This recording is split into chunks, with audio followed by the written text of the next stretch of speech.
가정부흥에 오신 여러분을 주님의 이름으로 환영합니다. 오늘은 복음을 소개하는 가정의 두 번째 시간으로 복음으로 채워가는 가정이라는 제목의 말씀으로 은혜를 나누기를 원합니다. 그러기 위해서 먼저 우리 복음이 흘러가는 가정이라는 제목으로 어제 함께 나눴던 말씀을 먼저 간략하게 요약을 해서 좀 전해드리고자 합니다. 그리스도인의 가정이라는 것은, 그리스도인의 가정이 된다는 것은 바로 모든 가정 구성원 한 사람 한 사람이 하나님에 대한 소망과 확신을 가지고 살아가게 되는 것이라고 말씀드렸습니다. 그리고 디모데후서 1장 3절로 5절 말씀을 통해서 디모데의 가정이 결론적으로 보여지는 것과는 달리 결코 하나님을 경외하는 것이 쉽지 않은 어려운 환경의 가정이om에도 불구하고 결국에는 읽은 말씀이 기록하고 또 그를 통해 우리가 아는 바와 같이 디모데의 가정은 거짓 없는 믿음을 소유한 하나님께서 기뻐하시고 사용하시는 그리스도인의 가정이 되었다는 사실을 우리는 보았습니다. 이를 통해서 그리스도인은 세상의 환경에 좌절되지 아니하고 하나님의 말씀은 능력이 있어 바르게 순종하면 하나님이 택하신 가정은 반드시 복음의 환경으로, 반드시 믿음의 환경으로, 반드시 은혜의 환경으로 변화됨을 말씀을 통해서 우리가 알았고, 무엇보다 이것이 가능한 이유, 그것은 하나님의 은혜가 결코 연약하거나 부족하여 세상의 환경에 의해 그 힘이 약해지거나 사라지지 아니하고 오히려 그 문제를 넘어 일하시는 위대하신 하나님의 능력을 경험하게 하실 것을 믿음으로 우리가 반드시 하나님의 일을 기대하고 쉬지 말고 기도하여야 함에 대한 말씀을 나눴습니다. 하나님이 주목하시고 기억하시며 사용하신 디모데의 외할머니 로이스와 어머니 유니게는 말씀을 철저히 순종하는 믿음의 여인이었으며 동시에 말씀을 지키고 믿음을 세워나가기 위해 지혜롭게 행동할 줄 아는 여인이며 어머니였다는 사실을 우리는 어제 말씀을 들으며 기억할 수 있을 것입니다. 유니게는 율법을 잘 지키는 여인이었습니다. 그러므로 유니게는 아들의 할례 받는 것을 누구보다도 원하였을 것입니다. 그러나 그것이 헬라인 남편의 문화와 충돌하는 일이었기에 그 일을 잠시 미루었습니다. 그러나 그 일을 위하여 분명히 기도하였을 것이고 기다렸을 것입니다. 하나님의 일을 거절하지 않으나 동시에 남편을 거역하지 않았으며 결국에는 하나님의 말씀대로 이루어지기를 위하여 기도하고 기다릴 줄 아는 현명한 여인이었습니다. 중심은 변함이 없으며 자신의 신앙과 말과 행동이 분명하였고 반드시 하나님이 명하신 대로 이루어지기를 기대하며 지혜롭게 경건한 삶을 살았던 여인. 그래서 바울은 디모데에게 그의 어머니와 할머니의 믿음이 거짓이 없는 믿음이라 말할 수 있었던 것입니다.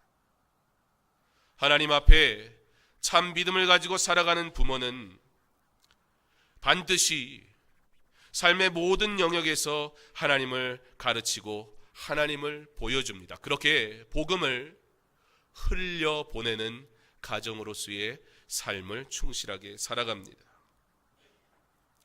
오늘은 그러면 우리가 그렇게 삶으로 가정 안에서 복음을 흘려보내는 그러한 삶을 살아가야 하는데 결코 환경이나 조건이 믿음의 가정이 되는 데 있어서 결코 방해가 될 수 없음을, 그러나 그러므로 오히려 믿음의 가정이 되어야 하는 분명한 목적을 가지고 거짓이 없는 믿음으로 그 믿음을 계승할 때 비록 상황과 환경에 어려움이 있다 할지라도 하나님의 은혜는 방해받지 않을 뿐만 아니라 놀랍게 역사하여서 그 어머니, 할머니만 칭찬받는 것이 아니라 그 칭찬받는 믿음, 거짓 없는 믿음, 참 믿음을 소유한 자의 아름다운 복음을 흘려보내는 삶은 결국에 디모데와 같이 하나님의 영광을 위해 귀하게 사용받을 수 있는 일꾼이 자라게 하는 하나님의 기적을 보게 한다는 이 사실.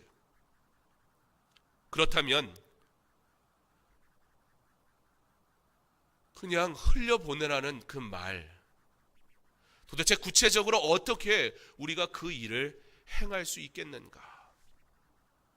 오늘 복음으로 채워가는 가정이라는 주제로 욥기서의 말씀을 보면서 함께 나누어 보려고 합니다. 욥기 1장 1절로 5절 말씀입니다. 구약성경 욥기 1장 1절로 5절까지의 말씀 우리 함께 찾으시고 함께 봉독하기 원합니다. 욥기 1장 1절로 5절까지의 말씀입니다. 우리가 한 목소리로 함께 봉독합니다. 우스 땅에 욥이라 불리는 사람이 있었는데 그 사람은 온전하고 정직하여 하나님을 경외하며 악에서 떠난 자더라. 그에게 아들 7과 딸 3이 태어나니라. 그의 소유물은 양이 7,000마리요 낙타가 3,000마리요 소가 500결이요 암나귀가 500마리며 종도 많이 있었으니 이 사람은 동방 사람 중에 가장 훌륭한 자라. 그의 아들들이 자기 생일에 각각 자기의 집에서 잔치를 베풀고 그의 누이 3명도 청하여 함께 먹고 마시더라. 그들이 차례대로 잔치를 끝내면 욥이 그들을 불러다가 성결하게 하되 아침에 일어나서 그들의 명수대로 번제를 드렸으니 이는 욥이 말하기를 혹시 내 아들들이 죄를 범하여 마음으로 하나님을 욕되게 하였을까 함이라. 욥의 행위가 항상 이러하였더라. 아멘. 믿는 자들의 최소 단위는 개인이 아닌 가정입니다. 성경이 우리에게 가르쳐주는 믿는 사람의 최소의 단위는 개인이 아니라 가정이라는 사실은 매우 중요합니다. 가정은 믿는 자들이 하나님을 경험하고 하나님을 예배하고 하나님을 따라가는 최소 단위이자 완전한 공동체입니다. 성경은 우리에게 개인이 아닌 가정으로 창조하셨음을 분명하게 보여주고 있습니다. 그래서 사람이 존재하고 살아가는 데 있어 최소 단위인 가정이 깨어지고 개인이 최소의 단어가 그리고 단위가 되어버린 이 시대에 우리는 수많은 문제들에 직면하고 있는 것을 보고 있고 경험하고 있습니다. 개인의 삶이 어느 때보다도 강조되는 이 시대에 우리는 그 개인의 삶에 수많은 사회적인 문제들, 물론 여러 가지 것들로 긍정적인 것처럼 포장되어지는 것들이 많이 있지만 결국에는 개인으로 인해서 발생하는 사회적인 수많은 문제들을 우리는 지금 체험하고 우리 주변에서 목격하며 그리고 그것이 사회의 문제가 되어 사회 자체가 흔들리고 있는 것을 우리는 보게 됩니다. 곧 가정의 회복만으로도 성경이 우리에게 가르쳐준 가장 최소의 단위는 개인이 아니라 가정이라는 이 사실만 우리가 기억하고 그 가정만 회복되어도 이 사회의 다양한 문제들은 해결되고도 남을 것들이 많이 있다는 것입니다. 무엇보다 성도의 가정이 온전히 복음으로 채워진 가정으로 회복된다면 예수를 믿는 가정이 하나님이 세우신 가정이 어떤 가정인지 바르게 알고 그 하나님이 세우신 가정의 정의가 그 삶에 사랑하는 아내에게 남편에게 자녀들에게 제대로 채워지는 가정이 되어 회복이 일어나게 되면 이 사회는 복음으로 변화되는 놀라운 일들을 경험하게 될 것입니다. 성경이 우리에게 분명히 가르쳐 주셨으니 이 가정, 특별히 믿는 자의 가정이 그 가정으로서 온전한 회복이 나타나게 될 때 다시 한번 한국교회는 하나님이 우리나라 가운데 한국교회 가운데 허락했던 놀라운 부흥을 다시 허락하실 줄 믿습니다. 사람이 없어서가 아닙니다. 아직도 여러분 주변에 예수 안 믿는 사람이 얼마나 많습니까? 예수를 믿는 사람이 많아서 교회의 수가 줄어드는 게 아니에요. 예수 믿는 가정, 하나님이 만드신 최소한의 그러나 너무나 아름다운 그 가정이 믿는 자의 가정마저 믿음으로 성경에 근거하여 복음으로 채워져 있지 않는 가정으로 서 있으니까 흔들리기 시작하고, 그리고 그 가정이 능력 있는 가정으로 사회 가운데 영향력을 발휘하지 못하니 교회는 약화될 수밖에 없는 것입니다. 구약 성경에서 집 혹은 가정을 의미하는 히브리 단어는 바이트입니다. 이 단어는 구약 성경에서 무려 1850회 이상 사용되었는데, 구약 성경에서 집이라는 의미로서 바이트라는 단어를 사용할 때는 단순히 우리가 생각하는 수준의 집만이 아니고 천막에서부터 왕궁에 이르기까지, 그것이 어디든지 사람이 함께 모여 사는 형태의 어떤 건물 또는 구조를 가지고 있다면 그것은 곧 집이요 가정이라 성경은 그렇게 부르고 있다는 것입니다. 그러므로 바이트라는 이 단어는 자연스럽게 집 안에 거주하는 사람들, 곧 가정이라는 의미도 가지고 있습니다. 그리고 당시에는 최소, 지금하고는 좀 사회적인 구조가 다르니까 3대가 함께 모여서 사는 것을 사람들은 가정이다, 그렇게 불렀습니다. 현대사회의 생활과 패턴과 환경으로 인해 지금 3대가 같이 산다는 것은 아마 쉽지 않은 일일 것입니다. 3대가 모여 산다고 그러면 야, 그 집 잘 사나 보다, 그렇잖아요. 그러니까 여러분, 우리가 생각하는 가정과 집의 개념이요, 얼마나 왜곡되어져 있는지 몰라요. 3대가 살기 위해서 필요한 평수는 어느 정도라고 생각하십니까? 아마 한 자녀 둘을 둔 가정이 기본적으로 그래도 요 정도는 돼야 살겠다라고 생각하는 평수가 한 30평은 될 겁니다. 좁은가요? 더 커야 되나요? 예, 각자 방도 줘야 되고, 예, 뭐 아빠 방도 따로 줘야 되고, 뭐. 그러니까 여러분, 성경이 집이라고 얘기할 때는요, 규모를 얘기하지 않아요. 우리들에게 집이라는 개념은요, 너무 절대적인 세상적인 기준과 가치에 놓여져 있습니다. 물론 그것이 죄다 이렇게 말할 수는 없습니다. 그러나 문제는 뭐예요? 너무 절대적인 세상의 기준에 너무나 당연하게 우리는 꽂혀 있다는 거예요. 성경이 바이트라는 단어를 쓸 때는 그곳에 사람들이 혈육이라는 이름으로 모여서 함께 있다면 그것이 천막이든지 그것이 어마어마한 궁정이든지 상관없이 다 동일하게 집이라. 그런데 결혼을 하려고 하는데, 그래, 결혼하려고 하는 네 남자친구는 그래, 집을 몇 평짜리나 얻을 수 있다냐? 딸의 앞날이 걱정이 돼서 물어보잖아요. 엄마 너무 걱정 마세요. 젊을 땐 고생하는 거예요. 얘가 뭐 모르는 소리 한다고. 그러니까 얼마짜린데 그게? 뭐 그냥 뭐 적당해, 아주 좋아요. 한 20평. 야, 그게 집이냐? 너 좀 있으면 애 태어나고, 애들 물건이 하나 두 개도 아니고 그 집에 장롱이나 들여놓을 수 있겠냐?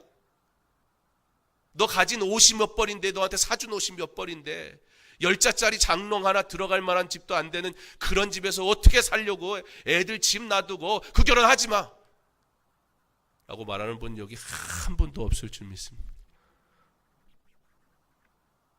여러분, 우리가 가정, 결혼, 자녀 뭐 이런 얘기를 할 때 우리가 번뜩하고 생각나는 건 도대체 뭔가요?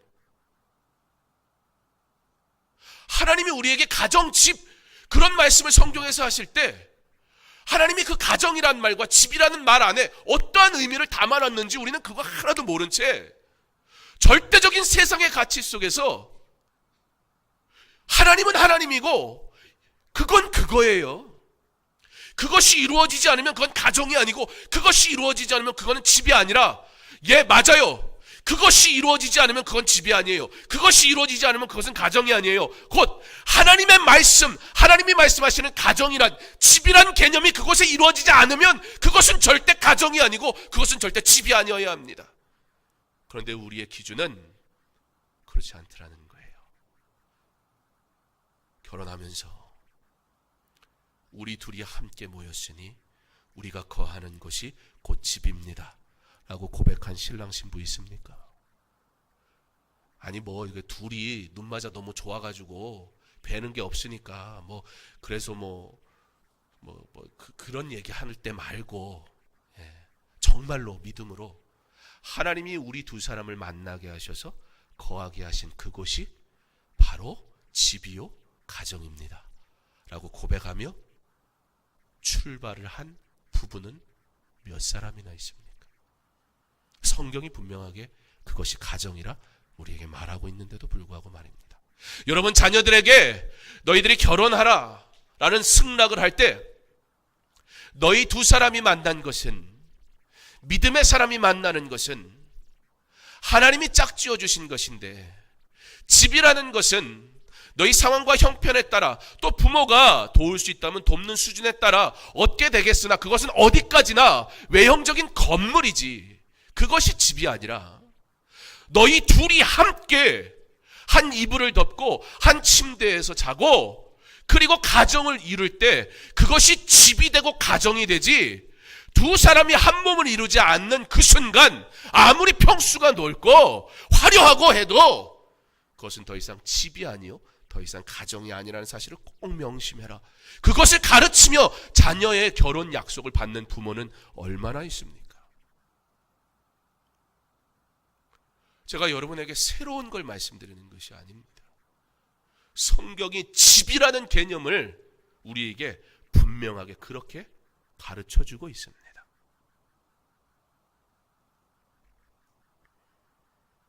그거를 생전 처음 들은 것처럼 쳐다보시면 여러분의 잘못이 아닙니다. 다 제 잘못이. 목사가 안 가르쳐줘서 그래요. 그렇잖아요. 목사가 성경 연구하는 사람이고 목사가 이런 거 가르치라고 하나님이 부르셨지 딴 거 하라고 부른 게 아니잖아요. 중요한 건 뭐예요? 또 이 대목에서 막 그렇다고 너무 그러시면 저도 사람인지라 막 상처가 돼요. 앞으로 잘하겠습니다.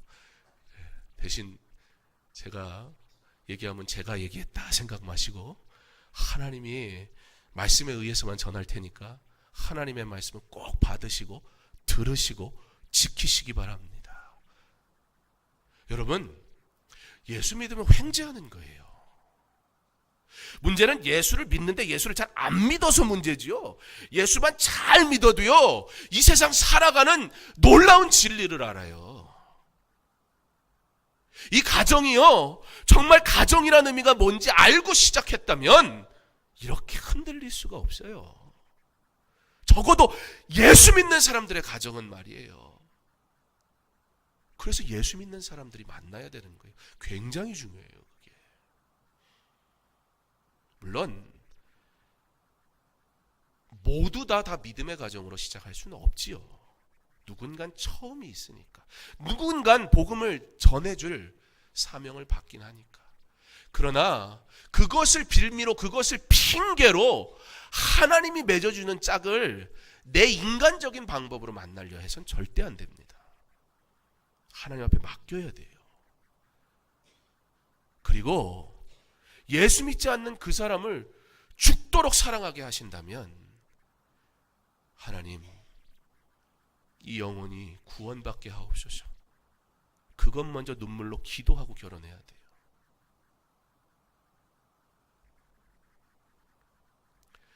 성경에서 말하는 바이트, 그것은 하나님의 사람들이 함께 모여 있는 곳, 그것은 천조가리로 만든 집이든 화려한 금으로 금딱지를 붙여놓은 왕궁이든 그 화려함과 규모와는 상관없이 그들이 함께 한 지붕 안에 머물 때 그것은 집이요 그것은 가정이라 하나님이 말씀하셨다는 사실을 꼭 기억함으로 가정을 지키고 가정을 사랑할 때 몇 평짜리 남편이 해 갖고 왔냐,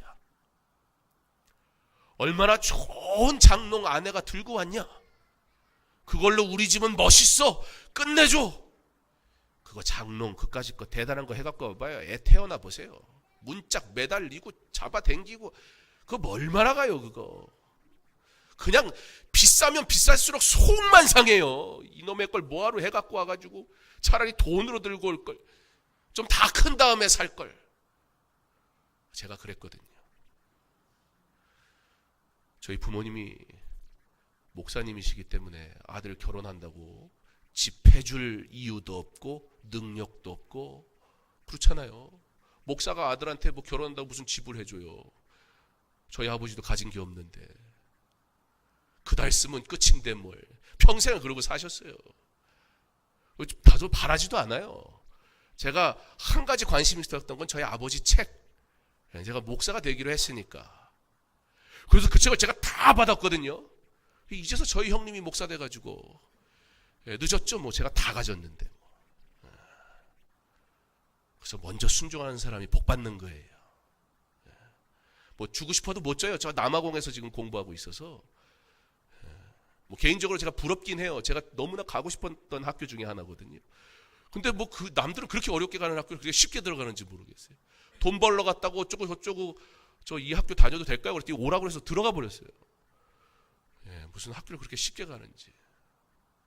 하나님이 또 다 계획이 있으시니까 은혜 베푸셨겠죠. 순종하니까. 하나님이 제게 주시지 않은 것도 저희 형님에게 주더라고요. 그렇게. 순종하면 아버지께서 가만두겠어요. 좋은 것 주실 줄 믿습니다. 그 집이라는 단위는 그 당시에는 기본적으로 3대였어요. 3대, 4대가 같이 사는 거였어요. 현대사회에서 우리가 그것을 행하기는 어렵습니다. 예. 여러분들에게 그러니까 무조건 모여 살면 다 집이니까 20평짜리에 막 7, 8명 막 들어가 사시라 그런 의미가 아니에요. 그러면 이 시대에 우리는 어떻게 하나님의 집이라는 개념 속에서 살아갈 수 있을까요? 3대, 4대가. 하나님이 허락하신 이곳에서 하나님을 예배하는 하나님의 자녀들이 부모와 세대와 자녀의 세대가 함께 이곳에 모여 하나님을 예배하는 그것은 가능합니다. 그리고 그것은 매우 중요한 일입니다. 그래서 자녀를 함부로 다른 데로 보내는 게 아니에요. 그건 내 선택이 아니에요. 그건 자녀의 선택도 아니에요. 하나님께서 저와 여러분을 이곳을 보내실 때는 목사도 마찬가지고 여러분도 다 마찬가지예요. 하나님은 우리를 왕같은 제사장으로 부르셔서 하나님의 영광을 위해 하나님의 일을 하게 하시려고 우리를 부르세요. 하나님께서 강서중앙교회를 세우실 때는 이 교회를 통해서 하나님 영광 받으시려고 이 교회를 통해 이 지역사회에 하나님이 행하시고자 하시는 하나님의 분명한 계획이 있어요. 그리고 그 일을 감당하게 하시려고 하나님의 일꾼을 이곳으로 부르시는 것이지 목사의 능력이나 어떤 다른 분위기 때문에 교회가 사람이 늘어나는 게 아니에요. 그런데 그 사명을 맡기셨는데 그 사명을 감당 안 할 때 흔들리는 거예요. 그러므로 이것은 내가 선택하고 여긴 주일학교가 좋으네, 여기는 프로그램이 좋으네, 여기는 훈련이 기가 막혀, 저기는 목사가 설교 잘하더라, 무슨 롯데마트 가가지고 신상품 나왔다고 백화점 둘러다니듯 다니는 곳이 교회가 아니라는 거예요. 그러나 이것은 믿음의 세대가 함께 모여서 하나님 앞에 예배하는 것입니다. 물론 모든 세대가 다 그렇게 할 수 있는 것은 아니에요. 저도 안 되잖아요. 예. 저도 저희 부모님이 같은 교회 다니지 않잖아요. 제가 저희 부모님 계셨던 교회 다니지 않잖아요. 그러니까 우리 자녀는 여기 없는데 나는 다 글러먹고 그런 생각하시라는 게 아니고, 믿음의 세대가 하나님의 집이라는 그늘로 모이게 하는 것, 기본적인 요소가 우리의 생명의 한계가 있으니 3대가 함께 산다고 한다면 그 3대가 믿음이 개성되어서 하나님의 집이라는 그 성전에서 함께 모여서 살아가게 되는 것, 할 수만 있다면 같은 교회에 있지만 그렇게 할 수 없다면 어디에서든지 하나님의 자녀로 함께 믿음을 공유하며 살아가는 것, 그것이 가정이다. 그리스도인의 가정이라는 것입니다. 신앙은 그래서 이 시대에도 3대 4대 가능해요. 그리고 신앙은 3대 또는 그 이상의 세대가 함께 공유하고 전수하고 동행하는 것이 성경적입니다. 3세대 새벽 예배를 무슨 제가 이벤트를 하거나 관심을 끌기 위해서 하는 것이 아닙니다. 이번 주 토요일 날 3세대 새벽 예배 있습니다. 예. 그때도 여기 있는 분 다 뵀으면 참 좋겠습니다. 원래 5시 20분 새벽 예배인데 그날만큼은 6시에 합니다. 참 좋죠? 예. 저희 애들은 그날을 기다려요. 예배 끝나고 맥도날드 먹으러 가거든요. 예. 그래서 제가 처음을 잘해야 돼요. 안 하려면 확실하게 안 해야 되는데 애들이 그렇게 나온 게 너무 기특하고 이쁘고 고맙고 감사하고 해서 한 번 시작한 게 이제는 예배 끝나면 애들이 안 올라가고 줄줄줄줄 서 있어요. 요 앞에. 아빠 언제 나오나. 가야 된다 이거죠. 아무리 피곤해도 가야 돼요. 토요일인데.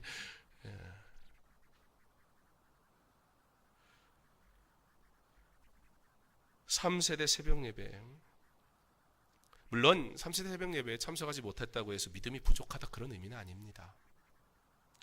그러나 어떻게 보면 세대가 함께 모여 새벽을 깨울 수 있다는 것은 부모가 절대 놓쳐서는 안 될 신앙을 전수하는 영적 권위와 세대 간의 신앙의 교류에 지금 내 가정의 현 주소를 점검해 볼 수 있는 아주 좋은 기회이기도 할 것입니다. 왜요? 그 새벽을 나가기 위해서 거쳐야 될 과정들이 생기거든요. 말하다 보니까 저희 애들이 맥도날드나 먹고 싶어서 새벽 예배 온 것처럼 돼서 되게 미안한데 그러진 않을 겁니다. 믿음의 대화가 있어야 되고요. 믿음의 과정들이 있지 않으면 올 수가 없어요. 그 새벽을 깨워서 나온다는 것이.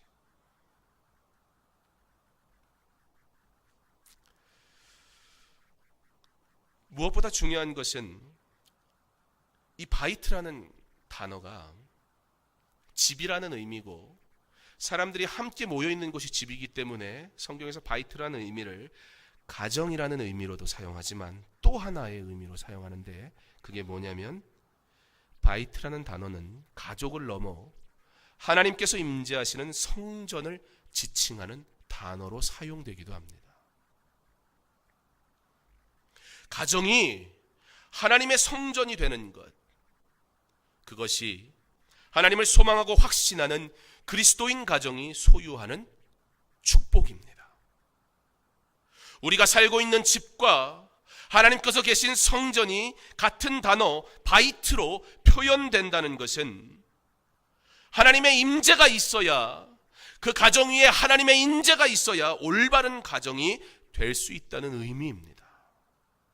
그렇게 가정은 상호 간의 결속뿐만 아니라 하나님과의 신앙적 결속이 이루어지는 거룩한 장소가 지금 여러분에게 너무나 당연하게 주어지고 내 것인 줄 알고 소유하고 있는 가정, 집, 그것은 알고 봤더니 하나님의 거룩한 전이 되어야 하는 것, 하나님과의 신앙적 결속이 이루어지는 것이 여기에서가 아니라 바로 여러분의 가정에서부터 시작되어야 한다는 것입니다. 그러므로 하나님의 성전이 된 가정의 부모는 하나님이 맡겨주신 자녀들을 바르게 기르는 생명의 동역자. 남편과 아내는 사랑해서 만났지만 분명히 기억하셔야 돼요. 여러분의 나의 아내는, 나의 남편은 자녀를 바르게 기르는 생명의 동역자라는 사실을 기억해요. 동등한 위치에서 바라봐야 돼요. 동등한 권위로 봐야 돼요. 떠넘길 수도 없고 그 사람의 책임이라고만 말할 수도 없어요. 왜냐하면 그 부모는 생명을 기르는 동역자임과 동시에 너희는 왕같은 제사장이라 말씀하신과 같이 가정이 뭐라고요? 하나님의 전이라. 그러므로 부모는 하나님의 전된 가정에 제사장으로서의 사명을 부여받았습니다. 제사장이 뭐 하는 거예요? 욥이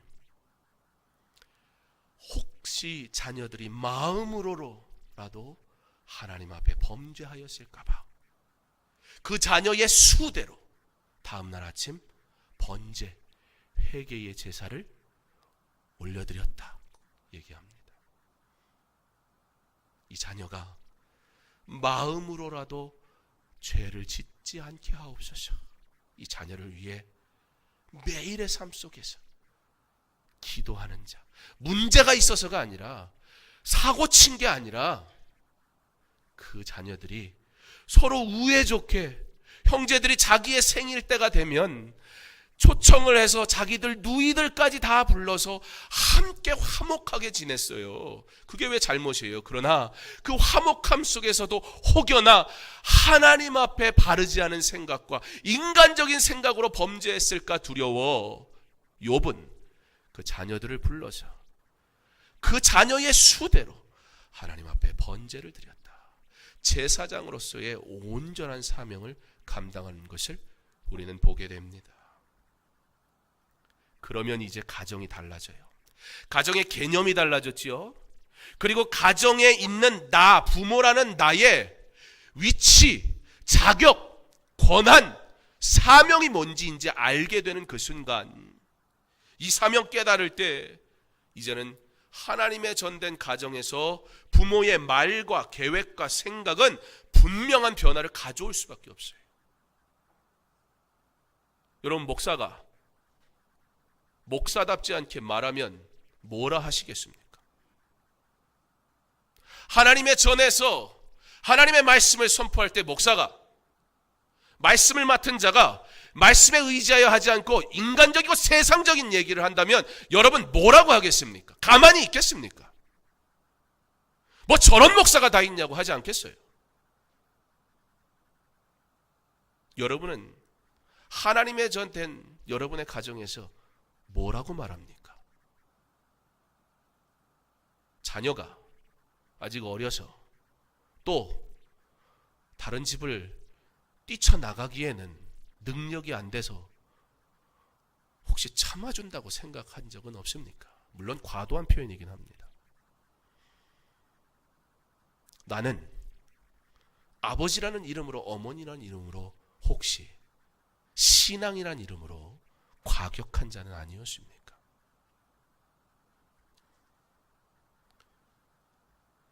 이 세상, 이 사명을 깨달을 때 제사장 된 부모의 말과 생각과 행동은 변화될 수밖에 없어요. 하나님 앞에 두렵거든요. 하나님 앞에 두렵거든요. 교회에서 행할 수 없는 문제 있는 것들을 가정에서도 할 수 없는 것입니다. 가정에서 할 수 없는 죄된 것들을 사회에서도 할 수 없는 것입니다. 반대로 교회에서의 거룩한 섬김과 순종은 가정에서도 그대로 적용될 때 놀라운 열매가 나타나게 될 것입니다. 가정에서의 사랑과 헌신은, 그렇게 자란 자녀는, 그렇게 사랑하는 부모는 사회에서도 인정받고 하나님의 능력을 나타나는 하나님의 귀한 사역자로 사용받게 될 것입니다. 분명히 말씀드리지만 예수만 제대로 믿어도 성공합니다. 물론 여러분의 성공의 개념이 뭔지는 잘 모르지만 하나님이 그 성공을 보장하십니다. 그의 자녀를 통해 영광 받으시기 위한 성공 말입니다. 그렇다면 그리스도인으로 일상에서 말하고 계획하며 살아가는 것, 어떻게 해야 할까요? 조금 다를 수 있지만 상황과 환경에 따라 우리가 조금 변화를 줄 수도 있다는 전제하에 우리는 누구보다 그 일을 충실히 행하며 살아왔던 청교도들의 삶을 통해 복음으로 채워가는 가정에 실제 적용의 힌트를 얻을 수 있습니다. 성교도들은 하나님의 영광을 영화롭게 하기 위해 감당해야 할 섬김, 그들은 이것을 복지라는 의미로도 사용을 해요. 그러니까 적극적인 표현입니다. 섬긴다라는 의미에서.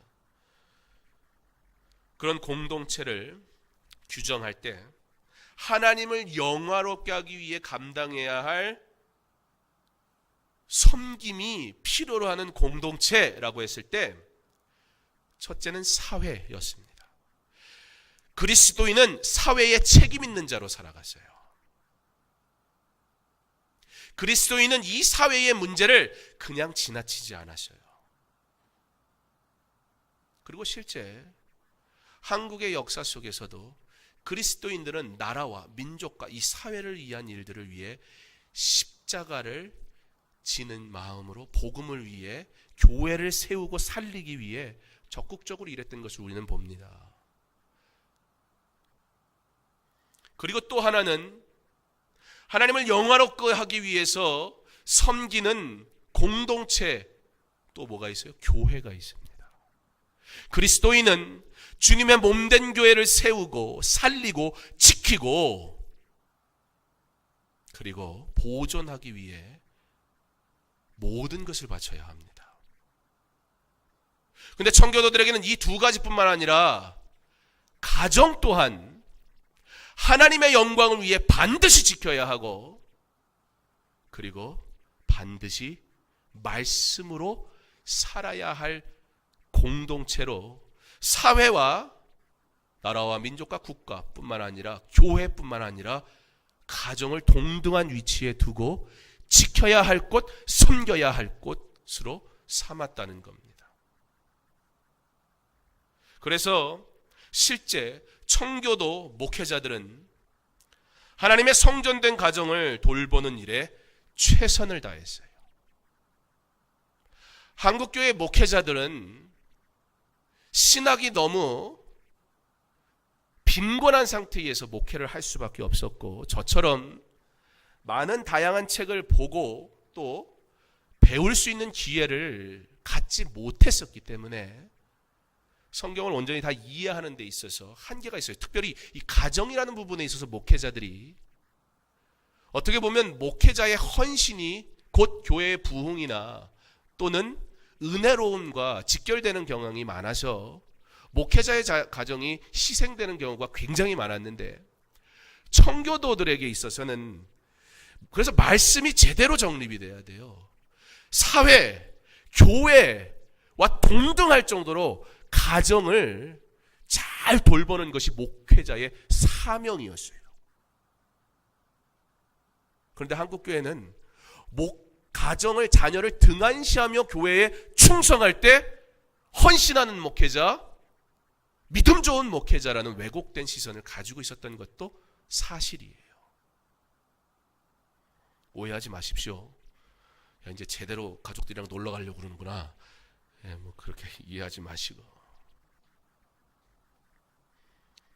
개인적으로 제가 놀러 갈 줄 잘 몰라서 저희 애들이 듣고 갑자기 또 와서 항의할까 걱정이네요. 둘이나 와 있는데 왜 설교한 대로 안 사냐고 또 이러면 할 말이 없는데.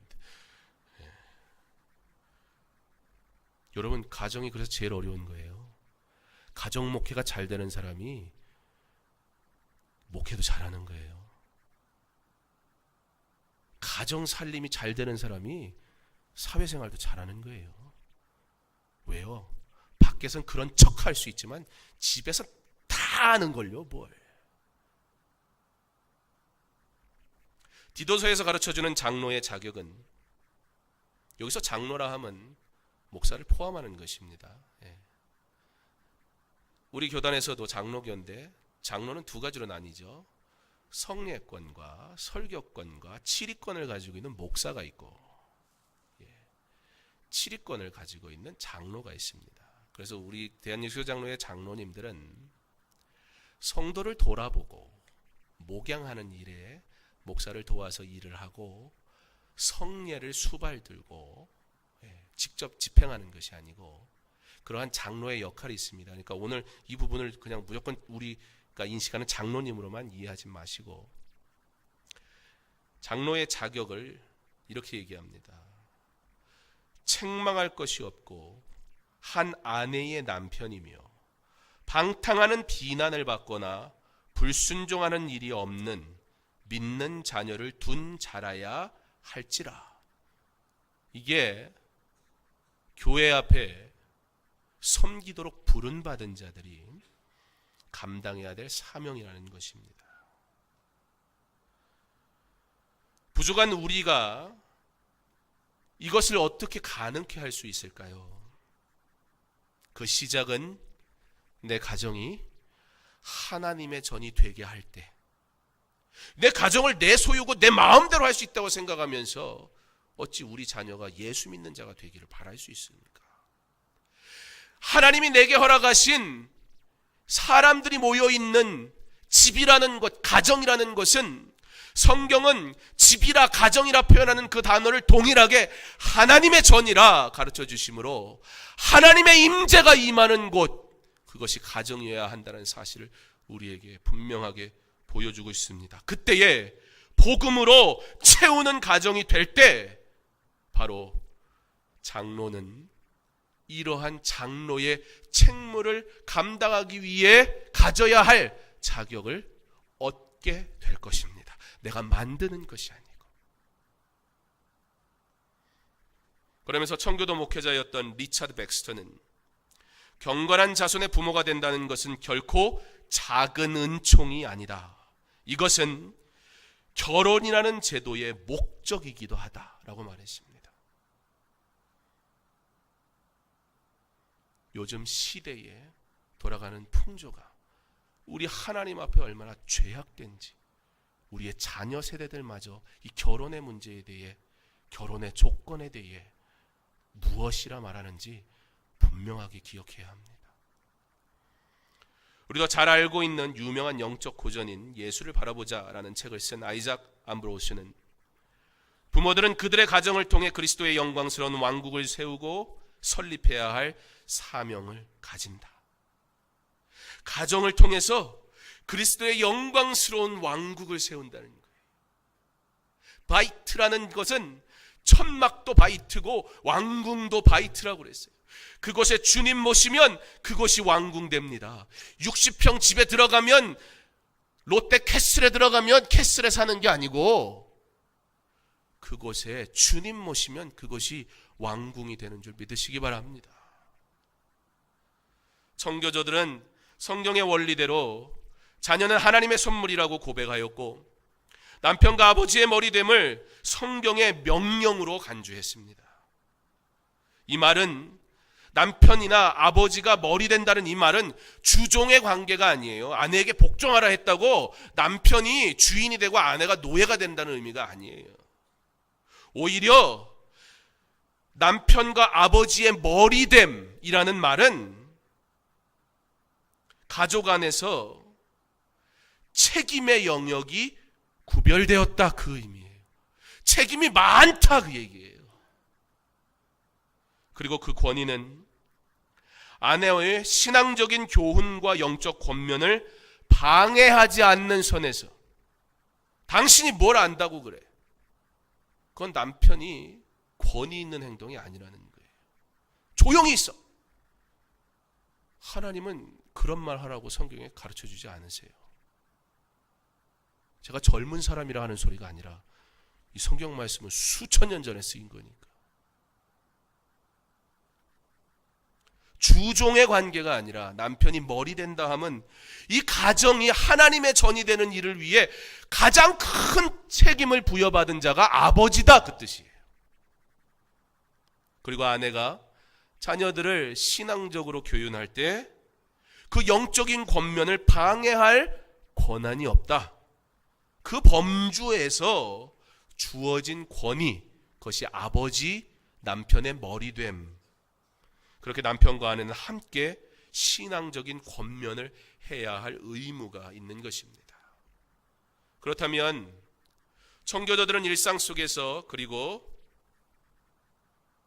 어느 자녀나 아이가 태어나고 자라면 거치게 될 그러한 필요한 삶의 일들 속에서 청교도들은 어떻게 그 말이 하나님의 말씀과 부합하게 말하고 행동했을까? 몇 가지 예를 좀 들어드리겠습니다. 청교도들의 영적 부모로서 자녀 양육의 역할은 언제부터 시작됐는가? 임신하면서부터 시작됩니다. 아직 태중에 있을 때부터 태중의 열매로서의 거룩을 위해 감사로 기도하고 생명의 보호를 위해 세심하고도 부드러운 관심을 베풀어야 하며 이 자녀가 하나님의 구원받은 백성이 되기 소망하여 기도하여야 했습니다. 그게 부모가 되는 첫 번째 역할이었습니다. 하나님, 태중에 생명을 주셨으니 이 생명이 하나님이 구원하기로 작정한 생명인 줄 내가 믿습니다.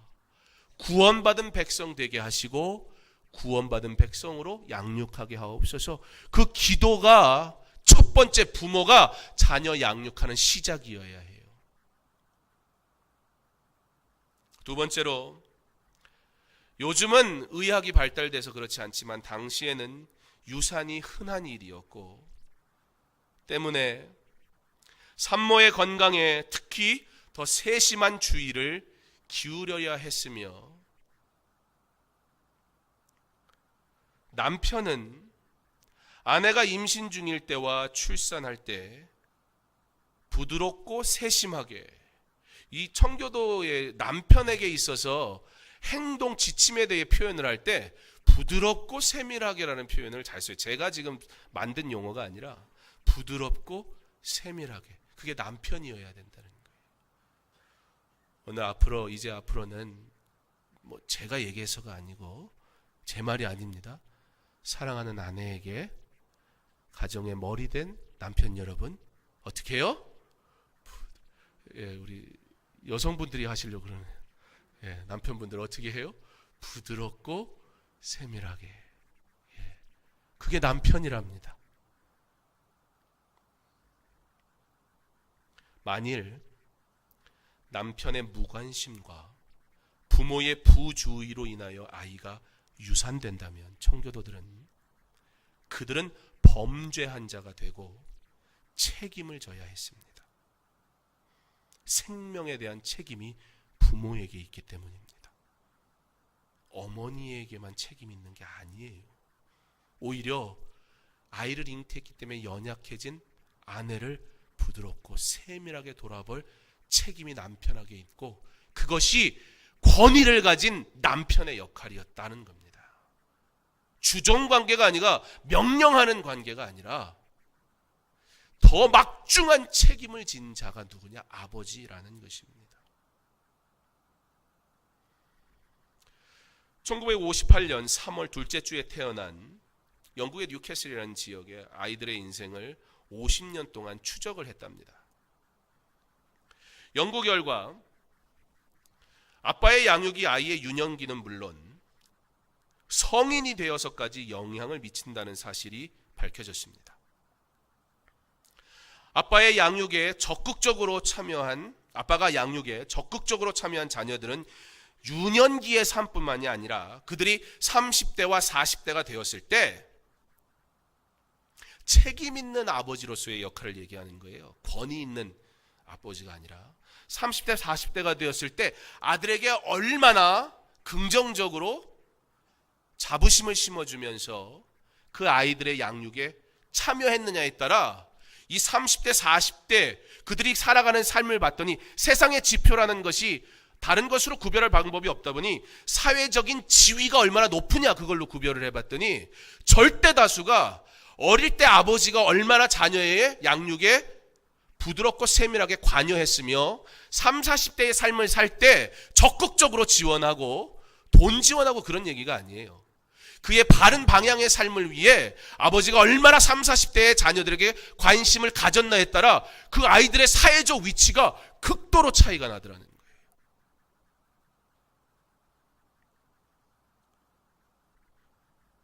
자녀의 양육은 절대 어머니의 몫으로 치부될 수 없고, 오히려 정말 여러분들이 여러분의 자녀가 성공하기 원한다면 아버지의 적극적인 양육 분담이 이루어져야 됩니다.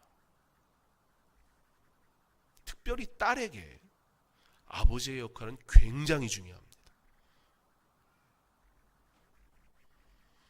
성경은 남편과 아버지에게 복종하라는 권위가 아닌 양육의 책임자로서 남편과 아버지의 역할을 강조하므로, 세상은 이제 막 연구해가지고 아버지의 역할이 중요하더라. 근데 성경은 처음부터 우리에게 알려주고 있었어요. 아버지의 남편에게 복종하라.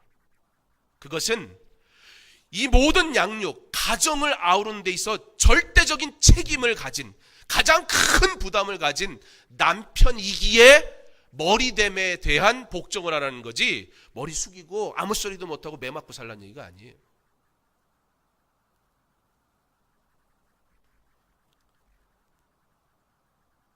성경은 양육의 책임자로서 남편과 아버지의 역할을 강조하므로 자녀들에게 아버지의 역할이 얼마나 중요한지 말씀해주고 있으며, 청교도들은 벌써 말씀의 근거에서 아버지의 자녀 양육이 적극적으로 참여하는 삶을 살았습니다. 갓 태어난 자녀들을 돌보는 세 번째 주요 역할에 대해서는 어머니의 몫이라 이렇게 얘기하긴 합니다. 이제 좀 숨통이 트이죠. 오늘 남편 된 여러분,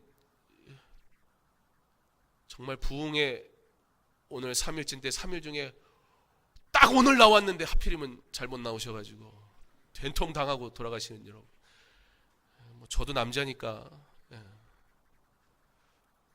너무 오해 마시고, 목사는 성경이 가르쳐주는 대로 얘기해야 돼요.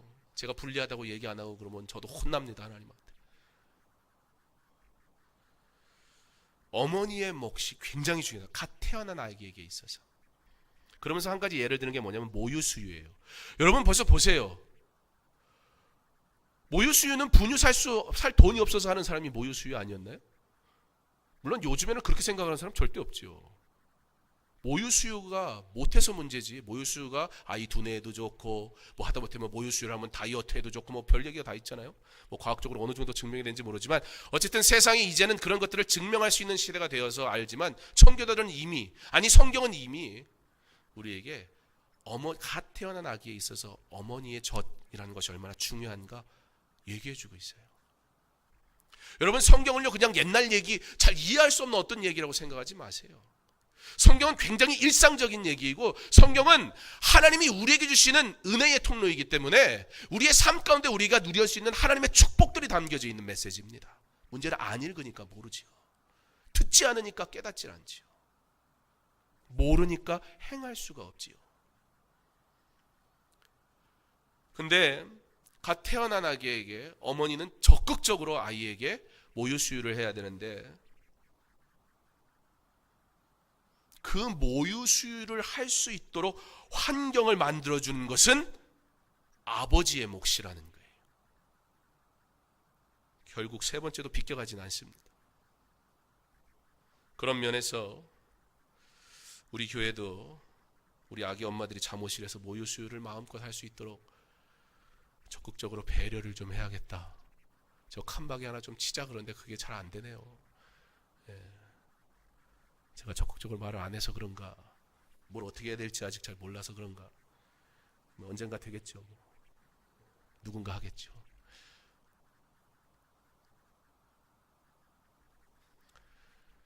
유아 세례, 이것은 부모의 책무입니다.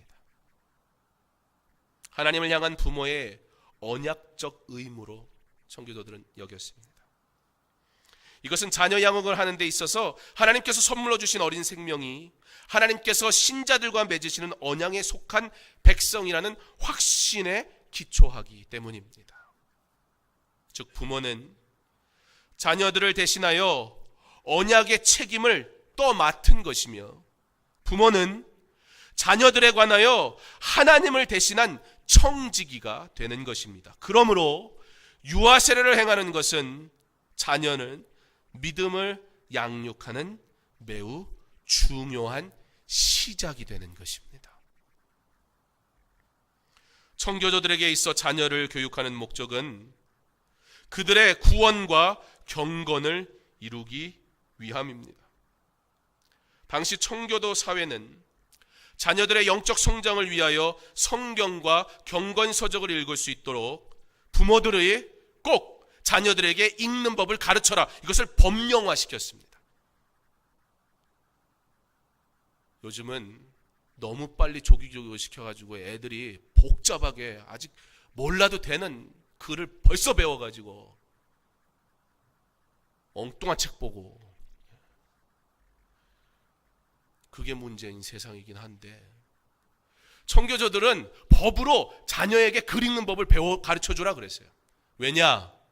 글을 읽게 함으로 성경과 경건서적을 그 아이가 세상을 바라볼 때 하나님의 법과 하나님을 따른 하나님의 거룩한 삶의 길을 그들이 눈으로 보고 마음에 담을 수 있도록 아이들에게 글을 가르쳐라. 교육의 목적이 달라서요. 자녀의 교육은 자녀들의 거룩을 증진시키는 일이었지, 이 세상에서 좋은 대학을 가게 하고 학교에서 좋은 성적을 얻게 하기 위해, 남들보다 앞서가기 위해 조기교육하는 것이 아니고, 교육은 그들이 경건한 하나님의 말씀을 듣고 보고 마음에 새기게 하기 위하여 교육을 해라. 그렇게 교육의 목적이 바로 진리를 사랑하도록 이끄는 데 있다라고 가르쳐 줍니다. 그 외에도 청교도의 삶은 삶 속에서 하나님의 말씀을 적용하는 다양한 일들이 있었습니다. 그러나 다 소개할 수 없고, 또한 지금 제가 여러분에게 소개한 내용을 그대로 지금 적용하시는 데 목적이 있는 것이 아니라는 사실을 꼭 기억하십시오. 우리가 행하는 모든 일상의 일들 하나하나까지 모두 하나님의 법 아래 지혜롭게 적용하여 삶 속에서 자녀에게 복음으로 채워가는 가정이 되는데 그 목적이 있다는 사실을 꼭 기억하시기 바랍니다. 가정이 우리의 삶에 매우 중요한 요소가 되어야 하며, 그 가정을 바로 세우는 일에 부모가 그 사명을 받았음을, 그래서 힘을 다하여야 한다는 것을, 이것이 부모된 우리의 사명이라는 것을 꼭 기억하시기 바랍니다. 자녀가 30대 40대 돼서 머리가 다 커가지고 말 안 듣는다고요. 굳이 지금 말씀이 아니어도 세상에 연구해도 30, 40대에 부모가 어떻게 그 자녀를 지도했느냐에 따라 그 자녀의 사회적 위치가 달라진다잖아요. 그만큼 부모의 역할, 아버지의 역할이 얼마나 중요한지 모릅니다. 제 개인적으로 그걸 경험하며 삽니다. 제 30대와 40대가 저의 아버지의 영향력이 지대합니다. 저라는 사람이 무언가 하는 데 있어서 목회의 길을 가신 저희 아버지가 계신다는 것이 그 어떤 것과도 바꿀 수 없는 어마어마한 영향력이 제게 있습니다. 여러분의 자녀들을 포기하지 마세요. 사회적 지위를 얻게 하는 게 목적은 아니잖아요, 우리에게. 그러나 하나님의 법을 배우게 하는데 아버지로서의 역할을 절대 포기하지 마세요. 그저 어린아이를 자라게 하는 것이 우리가 아니라 하나님의 일꾼으로 세워가는 것이 부모라는 사실을 꼭 기억하시기 바랍니다.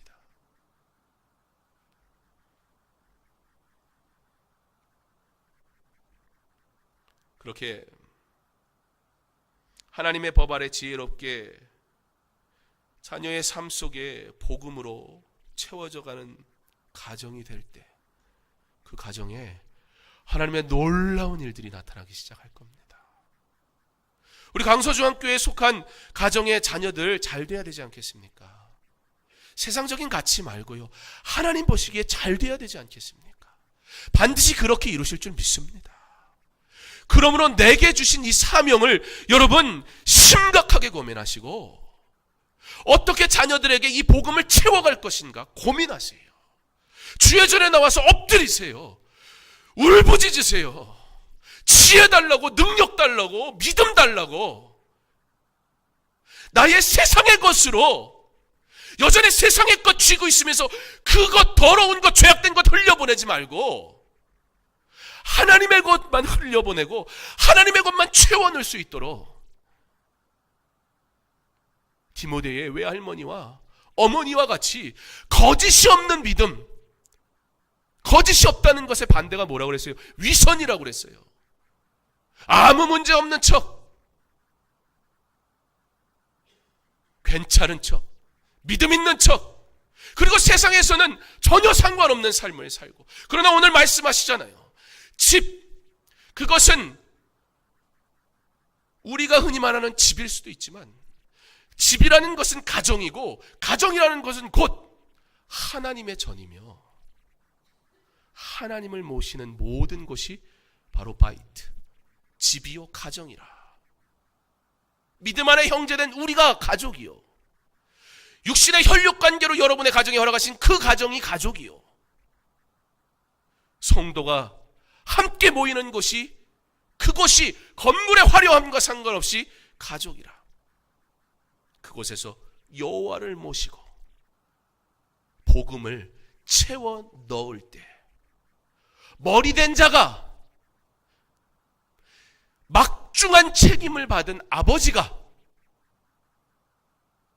복음을 흘려보내고 채워 넣는 역할을 할 때, 디모데의 다문화 가정에서 어머니가 그 아이를 할례를 주고 싶어도 줄 수 없었던 헬라인인 아버지의 영향 때문에 그 일을 행할 수 없었던, 부모가 다른 언어, 다른 문화를 공유하는, 어떻게 보면 자녀가 똑바로 자라기에 불충분한 조건을 가진 가정이었음에도 불구하고, 그러나 할머니가, 어머니가 바울이 말함과 같이 거짓이 없는 믿음을 가진 자로 하나님 앞에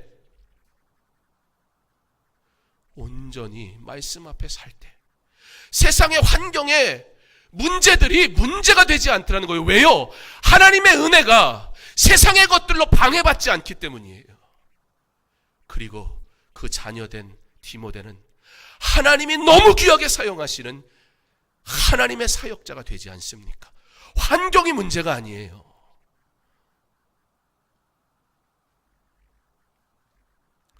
이제 욥기서의 말씀 짧게 보고 말씀을 마무리하려고 합니다. 욥기서는 오늘 우리가 읽은 말씀 1절부터 5절까지는 욥에 대한 소개를 해주고 있습니다. 여러분, 욥에 대한 소개를 우리가 읽었는데 뭐가 기억에 나시나요? 성경은 욥에 대해서 1절부터 5절까지 소개하고 있는데 뭐라고 소개하고 있습니까? 그의 출신, 그의 평판, 그리고 그의 재산을 소개하는 비중은 이 세 가지를 소개하는데 1절부터 5절 사이에 불과 2절, 40%밖에 사용을 안 해요. 나머지는 무슨 얘기인 줄 아세요? 가정, 특별히 자녀들에 대한 얘기입니다. 아버지를 소개하는데, 나라는 사람을 소개하는데 내 평판, 내 재산에 어느 정도 재산을 보유하고 있는가, 내가 어디 출신인가, 이런 얘기는 곁다리에 불과하지가 않아요. 얘기 안 할 수 없어 하고 있고요. 나를 소개하는데 누구를 얘기해요? 가정을 얘기하고 자녀를 얘기해요. 여러분 소개하는데 여러분 자녀 얘기합니까? 집에 있는 사랑하는 아내 얘기합니까? 나를 소개하면서. 근데 클린턴이 그러더라고요. 김영삼 대통령이 조깅을 좋아하는데 미국 가가지고 같이 조깅을 하다가 이제 하려고 새벽에 딱 만났는데, 그래도 미국 갔으니까 뭐 통역사가 아무리 한다고 그래도 그래서 처음 만나면 영어로 한마디 해야 될 것 같아가지고 How are you? 이렇게 하면 어떻게 지냈냐고 이렇게 물어보려고 How are you? How are you? 막 연습을 하다가 클린턴이 앞에 딱 나타나니까 How are you? 한다는 것이 Who are you? 이래버린 거예요. 클린턴이 바보도 아니고 뭔 소리를 하려는지 알 거 아니에요. 뭐 뜬금없이 Who are you? 뭐 그걸 누가 몰라요. 클린턴인데, 대통령인데. 근데 재치 있게 대답합니다. 여러분 Who are you? 그럼 뭐라 그래요? 나 대통령인데? 나 사장인데? 나 얼마 있는데? 내가 어느 학교 나왔는데? 우리 다 그 얘기하죠? 내가 대기업 다녔는데? 뭐 그런 거잖아요. 우리가 다 나라는 걸 얘기할 때. 클린턴은 I'm Hillary's wife 그랬어요. husband. 제가 헛소리를 하네요. 이제 영어로 헛소리를 잠깐 했습니다. 저도 별로 제정신이 아니라 지금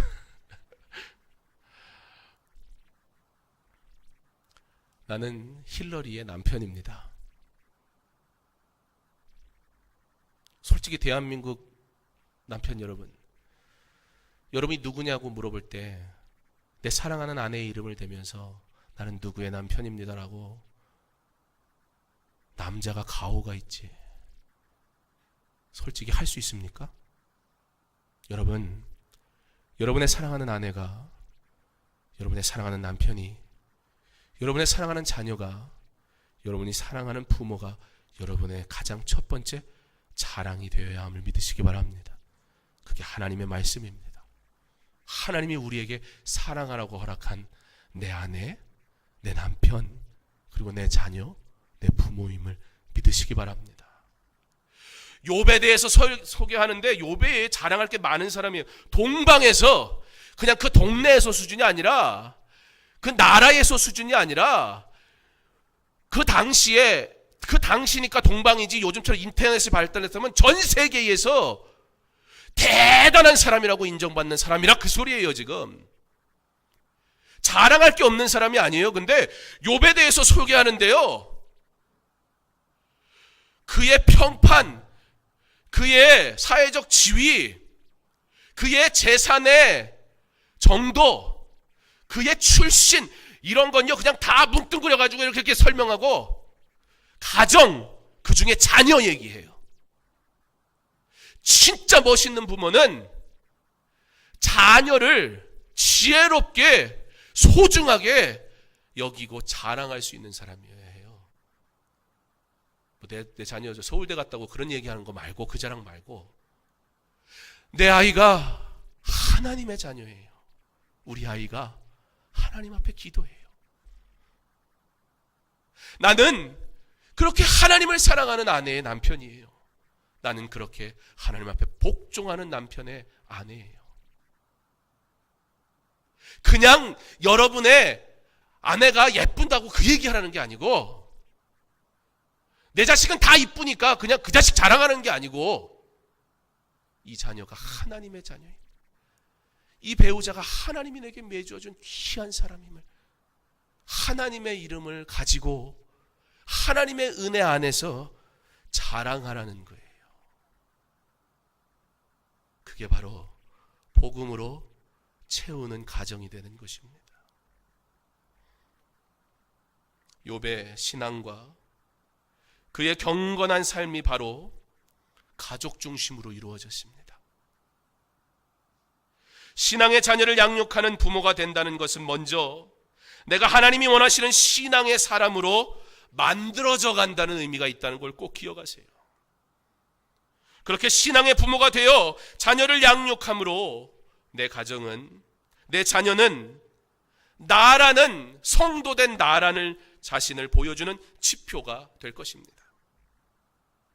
그러므로 믿음의 사람은 더욱더 믿음의 자녀를 세워가는 일을 사명으로 귀하게 여기고 노력하며 수고하여야 합니다. 어린 자녀만이 아니에요. 욥을 보세요. 성경은 그를 온전하고 정직한 자라고 소개합니다. 이 뜻은 그가 죄가 없거나 문제가 없다는 뜻이 아닙니다. 단지 앞으로 그가 당할 고난은 그의 죄 때문이 아니라 그런 의미지, 지금 그가 동방에서 가장 훌륭한 사람이라고 표현했다고 해서 욥은 특별하게 죄 짓지 않고 살았다 그런 의미가 아니에요. 욥도 죄악 가운데 태어난 자이고 욥도 하나님이 구원하시지 않으면 안 되는 죄인일 뿐이에요. 그러나 사탄이 칭찬받는 욥 찾아왔을 때 그가 그의 죄와는 무관하게 고난과 고통을 당하게 될 것이다라는 의미에서 그가 온전하고 정직하였다라는 거지, 그가 죄 없는 인간이다 그런 소리가 아닙니다. 욥 또한 연약한 자였습니다. 욥이니까 가능했지 그런 말이 그래서 성립되지가 않아요. 그 또한 하나님의 은혜가 필요한 사람이었습니다. 그런데 그가 어찌하여 하나님이 기뻐하는 자로 택함을 받았을까요? 그는 하나님의 명령대로 그의 삶을 하나님의 성전인 가정의 제사장으로서의 사명을 잘 수행하였기 때문입니다. 하나님이 허락하신 가정을 하나님의 전으로 여기고 그 전에 제사장으로 권한을 부여받은, 너무나 막중한 책임을 받은 제사장으로, 그래서 그 사명을 다 하였을 때 하나님은 그를 기뻐하셨고 하나님은 그에게 물질의 축복, 생명의 축복, 자녀의 축복을 허락하신 겁니다. 그가 경건의 삶을 살 수 있었고 그의 자녀들이 경건한 자로 살 수 있었던 것은 말씀의 절대적 순종이었으며 가정을 하나님의 전으로 삼았기 때문입니다. 그러므로 욥에 대한 소개는 그의 출신, 배경, 재물 등과는 비교할 수 없을 만큼 그의 가정과 자녀에 대한 소개로 가득 차 있습니다. 그는 가장으로서 경건한 성품과 삶을 살았습니다. 그가 동방 사람 중에 가장 훌륭한 자라고 칭찬을 받으나 그 칭찬의 시작은 그 또한 가정의 좋은 아버지로부터 시작된다는 사실을 꼭 기억하시기 바랍니다. 내 가정에 충실하지 못한 가장이 사회에서 인정받는다는 것은 세상은 어쩌면 세상의 일을 잘하기 때문에 인정할지 모르나 하나님은 절대 인정하지 않는다는 사실을 두려운 마음으로 깨달으시기 바랍니다.